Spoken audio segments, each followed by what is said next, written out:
Hello students, myself Vandana Dave from Civil Department. Welcome to our lecture of Estimating, Costing and Valuation. Today is your last lecture of your unit number 3 is rate analysis. Today we will discuss about the example based on the rate analysis of unit number 3. So હવે આજના લેક્ચરમાં આપણે જે white વોશની rate analysis find કરવાનું છે બાકી છે clear. બાકી આપણે બધી જ ટાઈપના રેટ એનાલિસિસ કમ્પ્લીટ કરી દીધા છે અને નેક્સ્ટ લેક્ચરથી આપણે વેલ્યુએશન ચેપ્ટર સ્ટાર્ટ કરીશું. પહેલાં વેલ્યુએશન એટલે લઈએ છીએ બિકોઝ ડિટેલ એસ્ટિમેટ થોડુંક લેન્ધી છે ક્લિયર. તો વેલ્યુએશન થઈ જાય એ 14 યા फिर 16 માર્ક્સનું તમારું કવર કરે છે જીટીઓની અંદર valuation.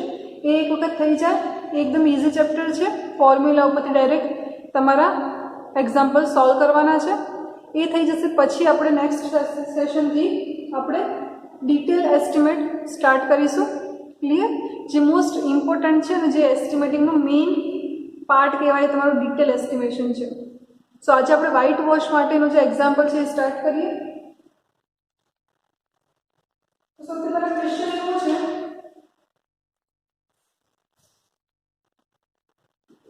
White washing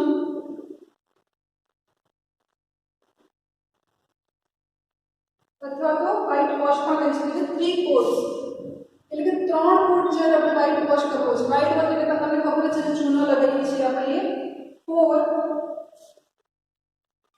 400 square metre derived rate analysis for white washing 3 coat 400 square meter clear. એટલે કે તમારે 100 સ્ક્વેર મીટર માટે જે વ્હાઇટ વોશ એપ્લાય કરવું છે એક કોટ બે કોટ નથી પણ તમારે ટોટલ 3 કોટ્સ તમારે વ્હાઇટ વોશ એપ્લાય કરવું છે. તમે કેવી રીતે કરશો તમારો એક્ઝામ્પલ છે. તો સૌથી પહેલા આપણું છે ટેબલ છે આપણે કરી દઈએ.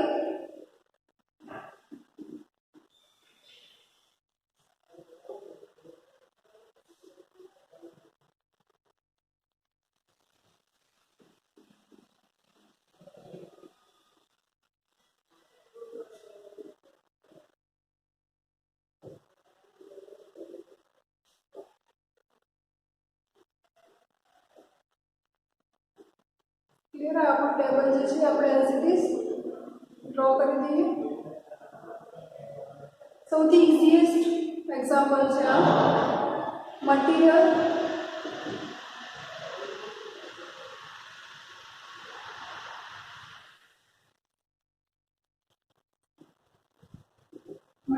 કોસ્ટ મળશે અહીંયા આપણને. પછી જો લેબરની વાત કરીએ તો લેબર અને ये आपका हमारा से लेबर कोस्ट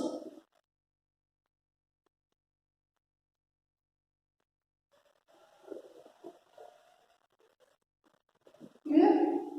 અને લાસ્ટમાં જે આપણે મટીરીયલ પ્લસ લેબર કોસ્ટ કરીએ છીએ.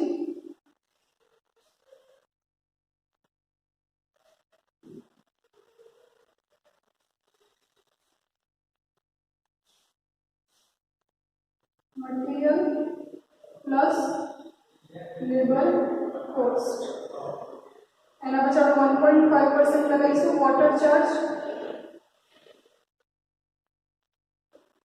10% કોન્ટ્રાક્ટર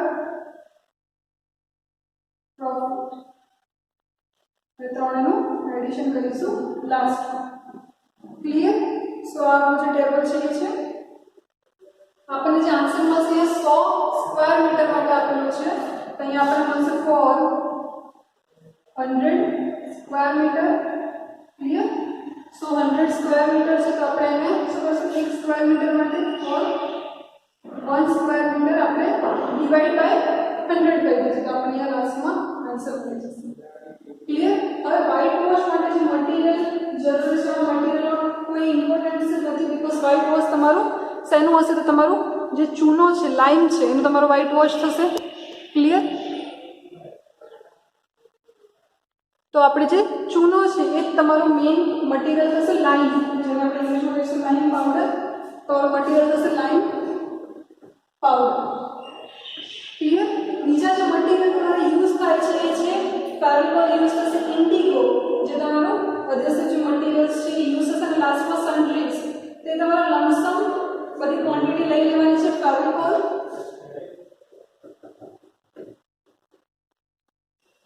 ઇન્ડિગોઝ અને સનરાઈઝ. ક્લિયર? ये તમારે લમસમ લેવાના છે. તો આપણે લાઇન પાવડર સૌથી પહેલા ફાઇન્ડ કરીએ. તો લાઇન પાવડર તમારો જે એરિયા તમને કેટલો આપે છે 100 સ્ક્વેર મીટર તમને એરિયા આપ્યો છે. એટલે કેટલું કરવાનું છે 3 કોટ એપ્લાય કરવાના છે.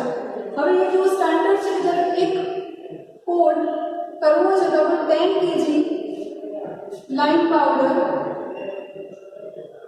રિક્વાયર. એટલે કે જ્યારે તમારે એક કોટ કરવો છે 10 કિલો તમારું લાઇન પાવડર જોઈશે. આપણે કેટલા કરવા છે 3 કોટ. તો કેટલા કેજી લાઇન પાવડર જોઈશે? તો 10 × 3 એટલે તમારે 30 કેજી લાઇન પાવડર જોઈશે. ક્લિયર? ઈઝી છે. એક કોટ માટે જો 10 કેજી લાઇન પાવડર યુઝ થતો હોય તો 3 કોટ માટે કેટલા? 10 × 3 એટલે 30 કેજી તમારી અહીંયા 30 થઈ જશે. લાઇન પાવડર જે રેટ છે 1 કેજી નો જે રેટ છે 5 રૂપીસ છે. તો 5 કેજી તો તમારું 30 × 5 એટલે 150 રૂપીસ થશે લાઇન પાવડર. ક્લિયર? હવે જે ત્રણ વસ્તુ છે તમારી લમસમ લેવાની છે. જે તમારા આ તમારું જશે લમસમ. લમસમ એટલે કે ઉચ્ચક. આ પણ તમારું લમસમ અને સનરાઈઝ તો આપણે લઈએ જ છીએ. ક્લિયર? જો ફેવિકોલ છે 50 રૂપીસ કાઉન્ટ કરી શકાય. ઇન્ડિગો છે તમારું 25 રૂપીસ. અને આમાં સનરાઈઝ એટલી બધી રિક્વાયરમેન્ટ નથી હોતી એટલે આપણે 10 રૂપીસ જ ખાલી એડ કરીશું સનરાઈઝ. ક્લિયર? તમારું એડિશન કરીને લાસ્ટમાં તમને મટીરિયલ કોસ્ટ મળશે. તો તમારી કોસ્ટ થશે 235 રૂપીસ. ક્લિયર? હવે જો લેબરની વાત કરીએ તો આની અંદર લેબર પણ તમારા ત્યાં હાઈ લેબર યુઝ નહીં થાય અને તો ક્વોન્ટિટી પણ વધારે એવી લેબરની યુઝ નહીં થાય. તો જે લેબર છે આપણે જોઈ લઈએ. તમારા ટોટલ બે એક લેબર યુઝ થશે. ક્લિયર? અને તમારું વ્હાઇટ વોશર યુઝ થશે. એટલે કે જે દોડવાનું કામ કરે છે, જે ચૂનો લગાવવાનું કામ કરે છે વ્હાઇટ વોશર અને એક લેબર. અને જે લાસ્ટમાં છે તમારી સનરાઈઝ. ક્લિયર? આ લેબર એટલે કે મેલ લેબર કહી શકો છો તમે, જે આપણે સ્ટાન્ડર્ડ યુઝ કરતા હોઈએ છીએ. ક્લિયર? તો જે વ્હાઇટ વોશર છે એ તમારું 1.5 ક્વોન્ટિટી એટલે કે એક દિવસ આખો અને બીજો દિવસ અડધો એવી રીતે તમારું 1.5 તેના કેટલા છે 200 રૂપીસ છે પર ડે. ક્લિયર? અને જો લેબરની વાત કરીએ તો મેલ લેબર એ પણ 1.5 એટલે કે 1 day full and second day half એના પણ 200 રૂપીસ છે. અને તમે મેલ લેબર એના કોઈ કન્ફ્યુઝન ના થઈ જાય. અને લાસ્ટમાં તમારું સનરાઈઝ છે. તો તમારે આપણે ઇન્ટુ કરશું એટલે આન્સર મળશે કે વ્હાઇટ વોશર માટે 1.5 × 200 300 1.5 × 200 300. અને સનરાઈઝ તો બહુ ઇમ્પોર્ટન્ટ નથી એટલે 10 બહુ યુઝફુલ નથી થતું તમારામાં. તો 10 રૂપીસ તો એડિશન કરશો એટલે 610 રૂપીસ તમારો આન્સર આવશે. ક્લિયર? હવે તમારે મટીરિયલ પ્લસ લેબર કોસ્ટ કરવાનું છે. તો બંનેનું એડિશન કરવાનું છે. આનું પ્લસ આનું એટલે 45 રૂપીસ થઈ જશે. એના ઉપર શું કરવાનું છે 1.5% લગાવવાનું છે વોટર ચાર્જ એટલે કે 1.5 ડિવાઇડ બાય 100 × 845. તો કેલ્ક્યુલેશન કરવાનું છે. તેનો જે આન્સર આવે છે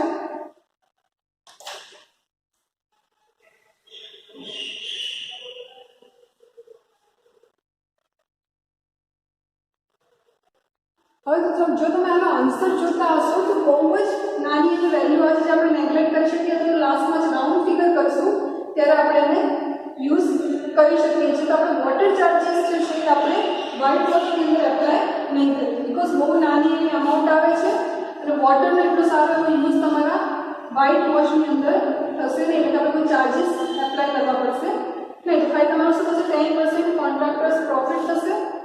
તો 10 ડિવાઇડ બાય 100 × 845 તમારો 84.5 રૂપીસ થઈ જશે કોન્ટ્રાક્ટર્સ પ્રોફિટ. બંનેનું એડિશન કરવાનું છે. તમને 100 સ્ક્વેર મીટર માટે આન્સર આવશે 930. ક્લિયર? અને જો આપણે 1 સ્ક્વેર મીટર માટે કરીએ તો ડિવાઇડ બાય 100 એટલે 9.3 રૂપીસ. ક્લિયર? 9.3 રૂપીસના લખો તો 10 રૂપીસ અને એપ્રોક્સ લખી શકીએ છીએ એપ્રોક્સિમેટલી 10 રૂપીસ તમારો વ્હાઇટ વોચનો ચાર્જ થશે જ્યારે તમારે 3 કોટ વ્હાઇટ વોચ 100 સ્ક્વેર મીટર માટે કરવું છે ત્યારે ક્લિયર અને 1 સ્ક્વેર મીટર માટે તમારો જે આન્સર છે 10 રૂપીસ થશે ક્લિયર તો આ તમારો એક્ઝામ્પલ હતો વ્હાઇટ વોચનો સો હવે આપણે એક વખત તમારા જે ચેપ્ટરમાં આપણે જે ભણી ગયા છે એ જોઈ લઈએ દેન તમારો નેક્સ્ટ વીકથી આપણે સ્ટાર્ટ કરીશું તમારું new chapter valuation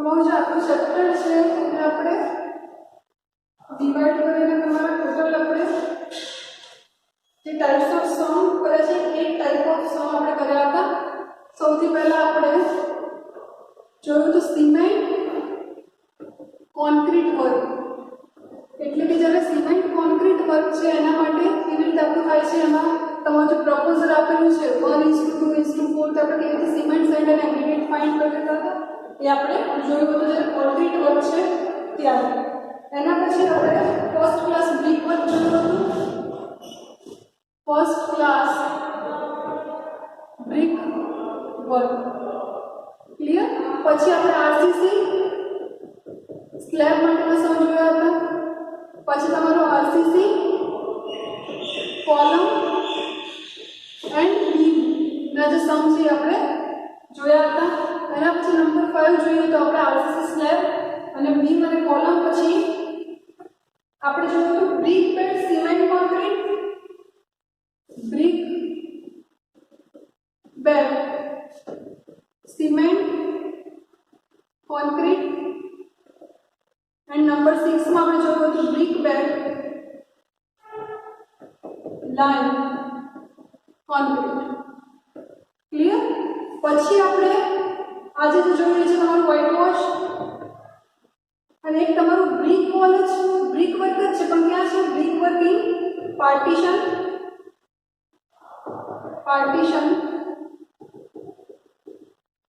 wall clear તો પાર્ટીશન વોલમાં છે તમારે એક બાર યુઝ થતા હતા 6 ડાયામીટરના તમારે એક બાર છે માઇલ સ્ક્વેર બાર છે આપણે યુઝ કર્યા હતા તો જે બધી જ 8 ટાઈપ્સ ઓફ આપણે જે સમ જોયા છે બધામાં અલગ અલગ ટાઈપનું આપણે જોયું કે અમુકમાં સ્ક્વેર મીટરમાં તમારું વોલ્યુમ નથી આપ્યું પણ તમને એરિયા આપ્યું છે તમારે થિકનેસ ઇન્ટુ કરવાની છે આ તમારે પ્લાસ્ટરિંગનો જે સમ છે થઈ ગયો છે પ્લાસ્ટરિંગ આપણે જોયું હતું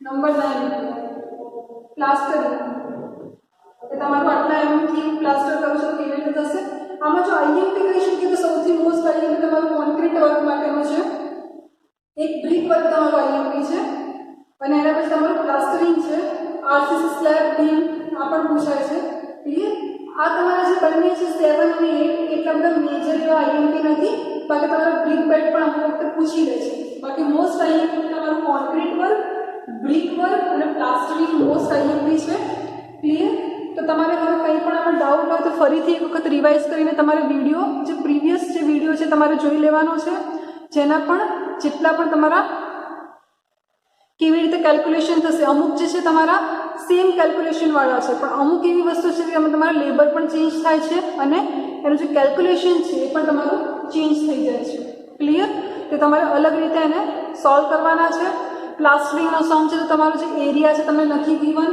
ક્લિયર એરિયા આપેલો છે થિકનેસ આપેલી છે વોલ્યુમ ગીવન નથી તમારે વોલ્યુમ ફાઇન્ડ કરવાનો હોય છે આમાં ક્લિયર એટલે કે અલગ અલગ વસ્તુ માટે છે અલગ અલગ છે તમારા બધા જ આપણે સમ જોયા છે બરાબર બધાનું તમારું વર્ક આપેલું છે બધું તમારે જોઈ લેવાનું છે એક વખત તમારે એને રિવાઇઝ કરી લેવાનું છે હવે હું તમને આપણો જે ઈસીવીનો જે તમારો ટ્યુટોરિયલ સેશન હોય છે પ્લીઝ અટેન્શનથી સાંભળો કે હું શું કહું છું કે જ્યારે તમારું ઈસીવીનો આપણે જે ટ્યુટોરિયલ લેક્ચર લઈએ છીએ એટલે કે જે લેબ અવર છે ક્લિયર તો લેબમાં હું તમને વિડીયો પ્રેક્ટિકલ વિડીયો તો મૂકીશ જ પણ તમારું જે ECV જે સબ્જેક્ટ છે એની અંદર એવું છે કે તમારા પ્રેક્ટિકલ વિડીયોઝ એટલા બધા નથી થતા, બિકોઝ તમારા સ્ટડી પ્રેક્ટિકલ છે. આપણે જે રેટ એનાલિસિસ જે કર્યું છે આ જ રેટ એનાલિસિસના તમારે 10 સમ તમને કેલ્ક્યુલેટ કરવાના કીધા છે તમારા પ્રેક્ટિકલની અંદર, અને એસાઇનમેન્ટની અંદર પણ એ જ છે. તો હવે હું તમને તમારા જે ટોટલ 4 એસાઇનમેન્ટ છે, એસાઇનમેન્ટ નંબર 1, પછી એસાઇનમેન્ટ તમારું નંબર 2, એસાઇનમેન્ટ 3 અને એસાઇનમેન્ટ 4. તો તમે ટર્ન બાય ટર્ન બધા એસાઇનમેન્ટ મોકલીશ. સપોઝ કે એસાઇનમેન્ટ નંબર 1 જે ઇન્ટ્રોડક્શન હતું એ ક્લિયર, અને પછી આપણે જોયું મોડ ઓફ મેઝરમેન્ટ, એના પછી આપણે જોયું સ્પેસિફિકેશન, અને આ રીતે એનાલિસિસ આપણે જોયું. ક્લિયર. તો તમે જે એસાઇનમેન્ટ મોકલીશ એ કમ્પલસરી તમારે એક ઇક્વલ ફોર્મેટના જે તમારા 5 પેજીસ છે એની અંદર લખવાના છે. ક્લિયર. અને એ તમારે ઓલવેઝ એને તમારે ઇંગ્લિશ લેંગ્વેજમાં લખવાના છે, બિકોઝ આ જે તમારા GTU માટેના સબમિશનના જે એસાઇનમેન્ટ છે હું તમને હવે આપવાના સ્ટાર્ટ કરીશ, જે તમારા પ્રેક્ટિકલ સેશન માટે પણ છે અને તમારા ટ્યુટોરિયલ માટે પણ છે, અને તમારા એસાઇનમેન્ટ છે. તો 3 in 1 આપણે જે એસાઇનમેન્ટ આપીશું GTU પોઈન્ટ ઓફ વ્યૂ છે. જ્યારે તમારું સબમિશન થશે ત્યારે તમારે આ જ એસાઇનમેન્ટ આ જ 5 પેજીસ કરવાના છે. હવે જે લોકોને એવું છે કે તમારા જે પણ એસાઇનમેન્ટ છે, સપોઝ કે મેં એસાઇનમેન્ટ નંબર 1 ના અમુક જે ક્વેશ્ચન છે, ક્લિયર, તમે જે વર્ક કરો છો ડે બાય ડે વર્ક, એમાં હું એટલું બધું તમારા લેન્થ એ નથી જોતું, બટ તમારું જે એસાઇનમેન્ટ છે એ એસાઇનમેન્ટની અંદર તમારી પ્રોપર બુકના જ ફોર્મેટમાં બધું તમારું લખેલું હોવું જોઈએ. ક્લિયર. બધી જ તમારી જે લેન્થ છે, જેમ કે તમારું કોઈ સ્પેસિફિકેશન અબાઉટ બ્રિક વર્ક છે, તમારું બ્રિક વર્કનું જે સ્પેસિફિકેશન છે પ્રોપર એની લેન્થમાં હોવું જોઈએ.